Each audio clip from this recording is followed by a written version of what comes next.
Hello all and welcome. This is Mr. Callan helping you with factoring linear expressions. Not really in our textbook, but it goes along quite well with the current lesson. For now, pause, check out assignment from page 133. Come on back when you're ready.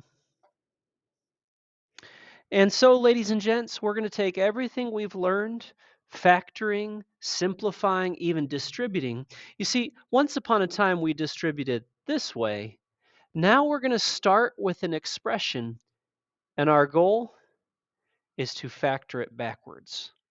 Now you're going to need that skill moving into algebra, where you have what's called quadratic equations. You're going to have to learn how to factor those quadratic equations to solve them.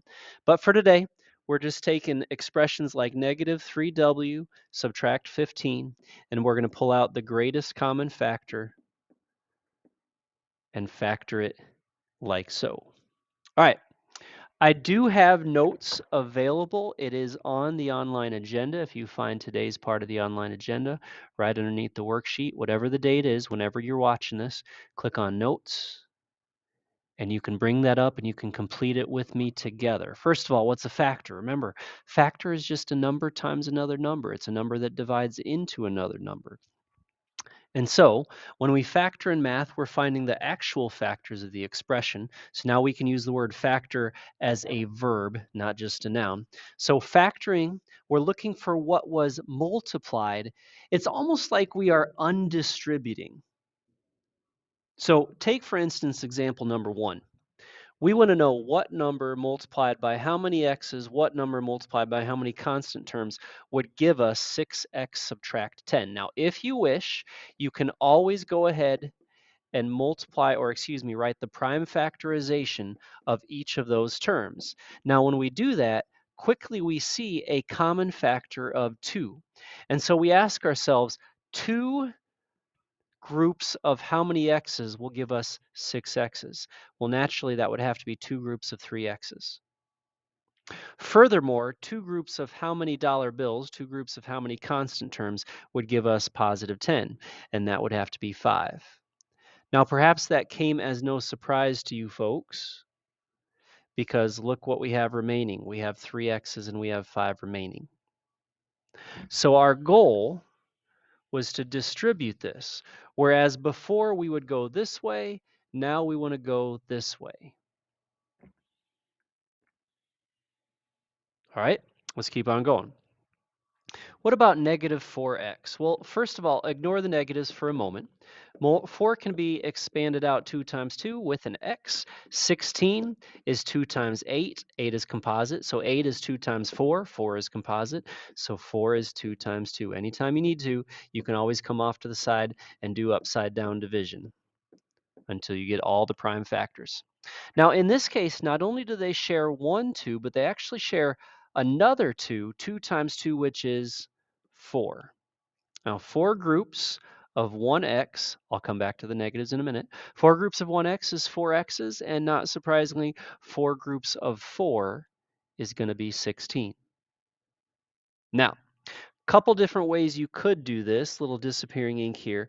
Technically, you could do 4 sets of negative x and 4 sets of negative 4. There's nothing wrong with that.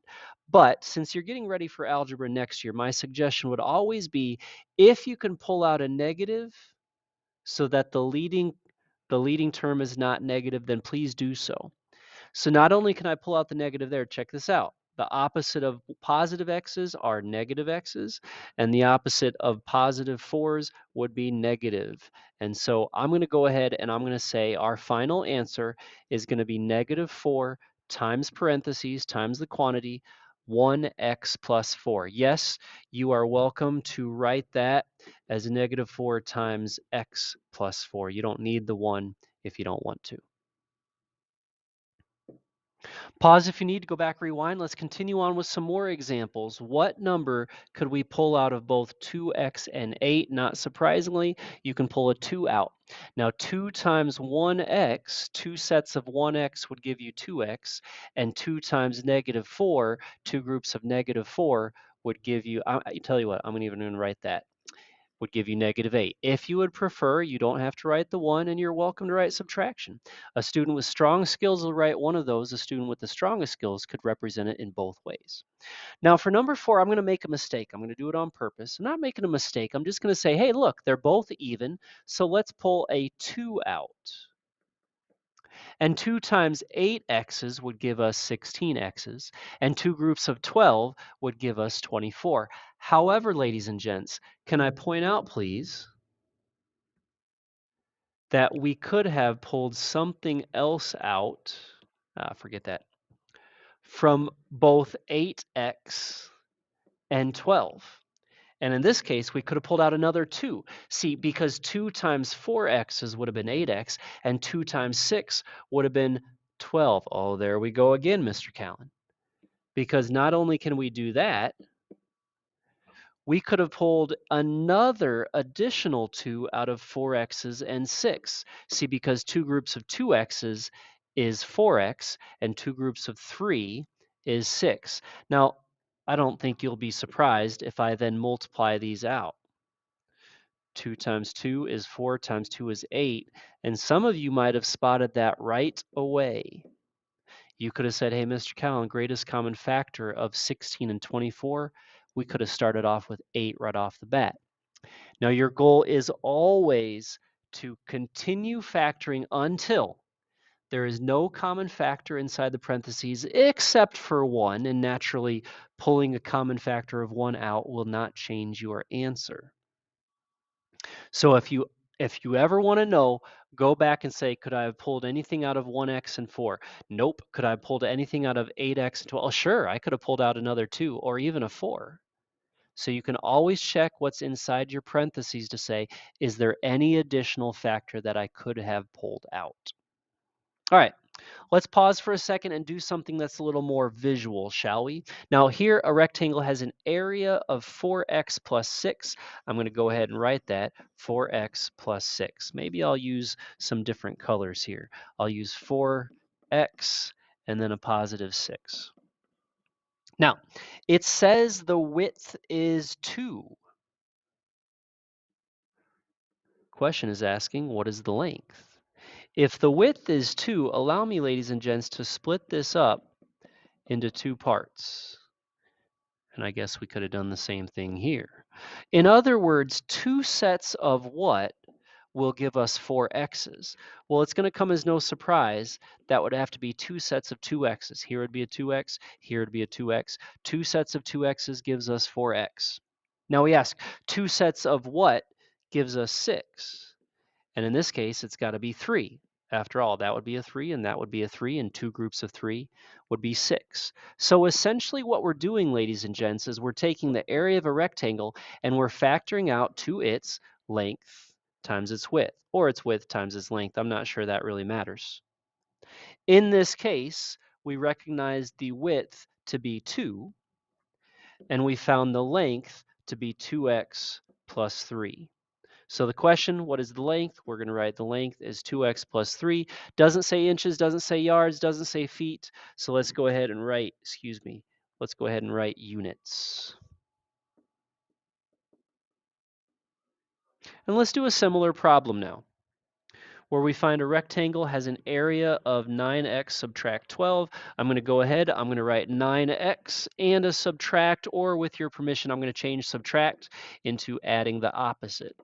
Now, interestingly enough here, they give us the width is 3x subtract 4. I tell you what, I might as well put the 3x here and the subtract, or add the opposite, there.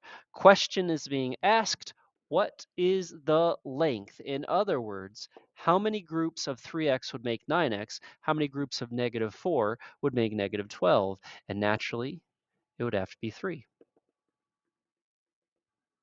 Just kind of split it up in your head. 3x, 3x, another 3x. That gets us 9x. -4, -4, another -4. So what we have done is multiplied a length times a width. And so to answer the question, if the width is 3x and a -4, the length must be 3 units. That gives you a little visual. Some of you are going to like doing that visual. You might draw a rectangle for every single problem on today's assignment, and that's okay. Our goal is to factor, rewrite an expression, represent it in two different ways, one with parentheses and one without, one with two terms and one as a product of two factors. Now I'm going to advise you to pause. I want you to do the next few problems on the notes, and then when you're ready, bring it on back. Please note that it does say in the directions, if you can't factor it, right cannot be factored. All right, pause, come on back when you're ready. So let's review some answers for number 8. Again, if you haven't paused, pause now. I'm going to go down with the evens. Number 8 is one of those that it cannot be factored. Nothing will be pulled out of both 7x and 3, except for 1. Now, number 10, greatest common factor here is 5. 5 groups of 6x and 5 groups of subtract 5, or you may write a negative 5. Number 12, I'm kind of concerned some of you started too low, but the truth of the matter is 25 is the greatest common factor. 25 groups of 2x and 25 groups of negative 3 would be the correct answer there. Number 14 cannot be factored. And number 16, 9 is the greatest common factor, 9 groups of 4x and 9 groups of 5. All right, if you need to pause, finish up these notes, come on back when you're ready. Perimeter, but if the perimeter is 32, and we want to know what is the length of one side, well, what do we know about all the side lengths of a square? Mr. Callan, all 4 lengths are equal. Oh, okay. So it's 4 lengths of something. Basically, you're factoring out a 4. In this case, 4 groups of 5x would make 20x's, and 4 groups of 8 would make 32. Therefore, our answer, the length of each of these the side lengths of the square is going to be 5x plus 8. Does it say units? It's got inches this time. So let's write inches. If you don't believe it, you can go ahead back to the square. You can write 5x plus 8 for each of these. And you'll notice that as you add up all those x terms, that would give you 20 x's, and all the constant terms, it would give you 32. Last but not least, onward. Again, if you need to pause, but come on back if you're ready, or when you're ready. We want to factor 4x and 36. What's the greatest common factor? Well, 4 can be taken into all of those, both of those terms. In this case, 4 sets of a single x would give us 4 x's, and 4 sets of 9, 18, 27, 36. And so as we factor out 4x plus 36, we could have 4 groups of 1x and 4 groups of 9, which of course you could also write 4 groups of x and 9. That's what I got, ladies and gents. Go on back, rewatch anything you need. Assignment is a worksheet right here. Do well, bring some questions tomorrow, and let's grow. See you.